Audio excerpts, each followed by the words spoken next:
Fala, minha rapaziada, sejam bem-vindos a mais um vídeo aqui no canal e a gente tem que falar aqui diretamente do estádio Beira-Rio sobre mais uma decepção que o Internacional e o time colorado deu para o seu torcedor. Mais de 20 mil torcedores estiveram aqui no estádio Beira-Rio nesta noite e acompanharam o empate do Palmeiras no apagar das luzes, um resultado negativo, o Inter próximo da zona de rebaixamento, e a gente vai trazer as repercussões do vestiário do Internacional, o ambiente que se encontra neste momento, o que o técnico Roger Machado e os jogadores falaram aqui na zona mista do estádio Beira-Rio. O Inter está mais próximo do que nunca da zona de rebaixamento do Campeonato Brasileiro. A gente também tem que falar, além dessa repercussão, sobre uma venda que está sendo efetivada e tem valores importantes que o Inter colocará nos cofres. A gente vai trazer muito sobre isso. Antes, não te esquece, deixa teu like no vídeo, te inscreve no canal e ativa o sininho das notificações.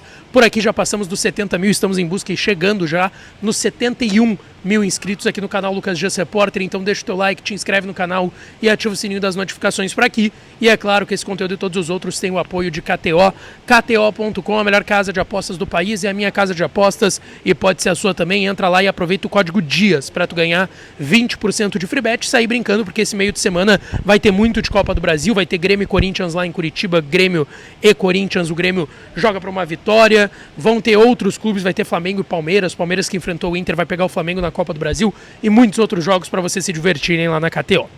Gente, vamos lá, o Internacional acabou num empate, um embate bem amargo, porque, primeiro, o jogo do Inter não foi ruim, e segundo, é o 11º jogo consecutivo que a equipe não vence. 5 jogos com Eduardo Cudê, 2 com o interino Pablo Fernandes, e agora já chega o 4º jogo, desde que chegou o Roger Machado, que o Inter ainda não sabe o que é vencer. O Inter foi bem no jogo, tá? Principalmente no primeiro tempo, criou muitas chances com Wesley, mais de uma, em que o Everton, o goleiro do Palmeiras, fez grandes defesas aqui no estádio Beira-Rio, só que no finzinho do jogo acabou levando o empate do Palmeiras, um ataque de profundidade do Rony, atacando o espaço nas costas do Robert Renan, ele toca por cobertura e faz o gol no Rocher.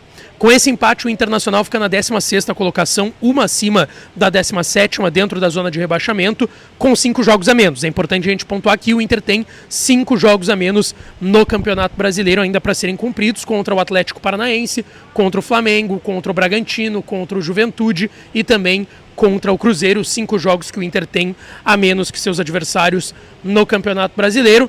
16º. Tá aí um pontinho acima do Fluminense. A gente teve ainda, dentro do que aconteceu aqui nessa partida no estádio Beira-Rio, o Borré levando o 3º cartão amarelo e ele que saiu sentindo o posterior da coxa esquerda. O Roger Machado, inclusive, confirmou na entrevista coletiva depois do jogo que o Borré acabou sentindo e por isso saiu, mas já levou o 3º amarelo, já está suspenso, não joga aqui no Beira-Rio no próximo domingo, às 7 da noite, contra a equipe do Atlético Paranaense. Indo justamente para o que o Roger Machado falou na sua entrevista coletiva, tá? Ele destacou que foi um bom jogo da sua equipe, que principalmente no primeiro tempo, pelas grandes chances que foram criadas, ele disse que a equipe criou muitas chances, só que se tivesse sido mais efetivo, poderia ter vencido o jogo até com certa tranquilidade da equipe do Palmeiras, que veio com um misto bem frio, pensando no Flamengo na Copa do Brasil no próximo meio de semana.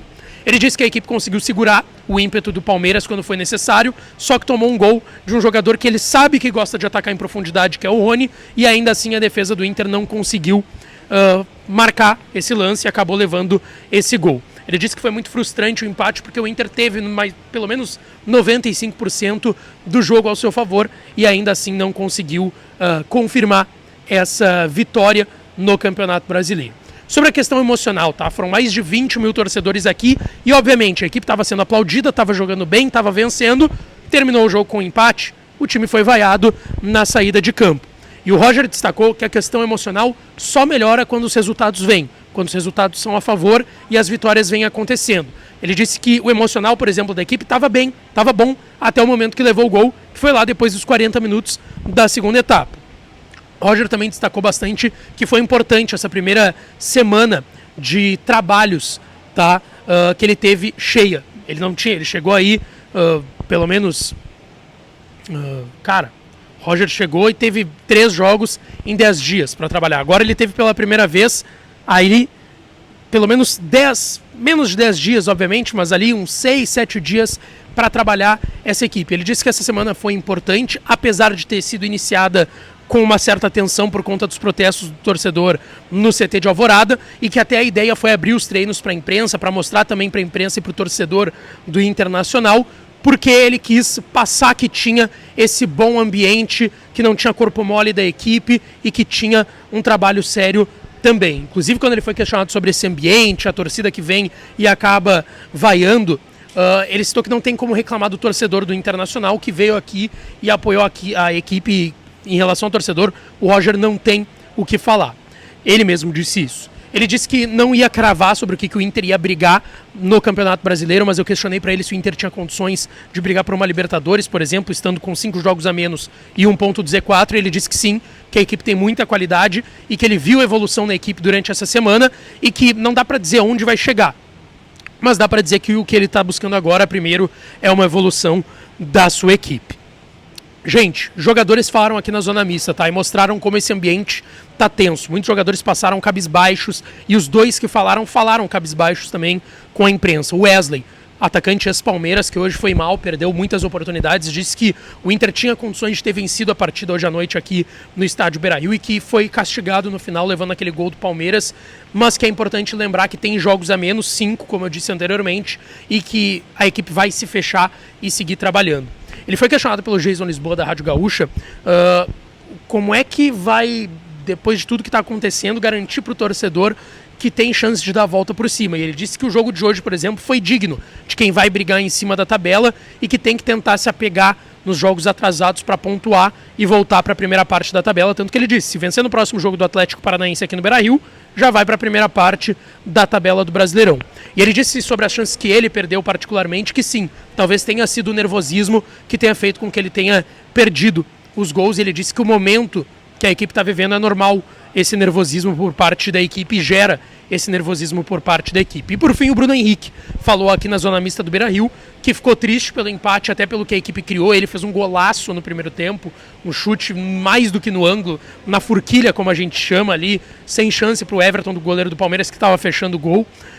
Mas ele disse que foi um jogo contra uma grande equipe e que isso acontece em jogos contra grandes equipes. Ele disse que a questão física é natural, ou seja, ele confirmou que ele está sentindo fisicamente. Ele disse que fez 40 e poucos jogos já nessa temporada e que é normal ter esse desgaste, principalmente chegando ali 10, 15 minutos de terminar uma partida.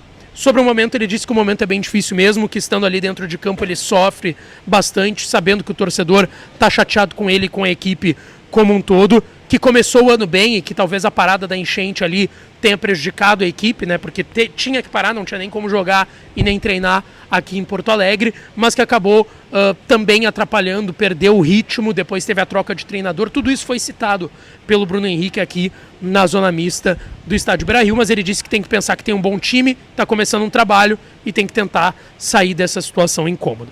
Gente, pra gente fechar esse vídeo, tá? Uma informação bem importante, Vitão deve deixar o Inter nesta semana, tá? Tá tudo muito bem encaminhado com a equipe do Real Betis da Espanha. Lembra a primeira vez que eu trouxe aqui detalhes da venda do Vitão? Eu falei aqui em 10 milhões de euros, e é esse o valor que deve ser efetivado total da compra por parte do Real Betis. 10 milhões de euros, 62 milhões de reais pela cotação atual.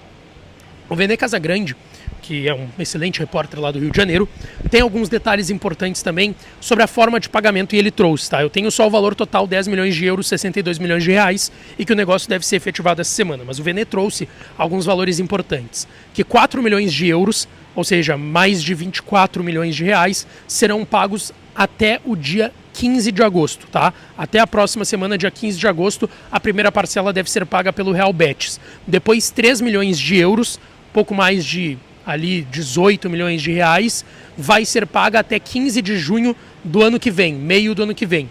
E a última parcela, 3 milhões de euros, até o final do ano que vem. Então é uma parcela agora, uma no meio do ano que vem daqui a um ano e outra daqui a um ano e meio no final do ano que vem, no final de 2025. E ficou inclusive acertado que os dois ainda vão debater, Inter e Real Betis, se o que o Inter terá a partir de agora será uma plusvalia, ou seja, um percentual em cima da diferença de valor que ele foi vendido e que depois foi revendido. Por exemplo, ele vai ser vendido por 10 milhões de euros. Se ele for por 20 milhões de euros vendidos depois pelo Real Betis, o Inter vai ter 20% de plusvalia em cima de 10 milhões, que é a diferença do que ele foi vendido pelo Inter e do que ele foi revendido depois ali na frente. Mas não está definido que vai ser 20% disso, de plusvalia, ou 15% de direitos econômicos, que daí é um valor fixado, ele deve assinar por 5 anos com o clube da Espanha, tá certo? Deixa o teu like no vídeo, te inscreve no canal, ativa as notificações por aqui, que eu volto para falar mais do Colorado. Um beijo, um abraço e até a próxima.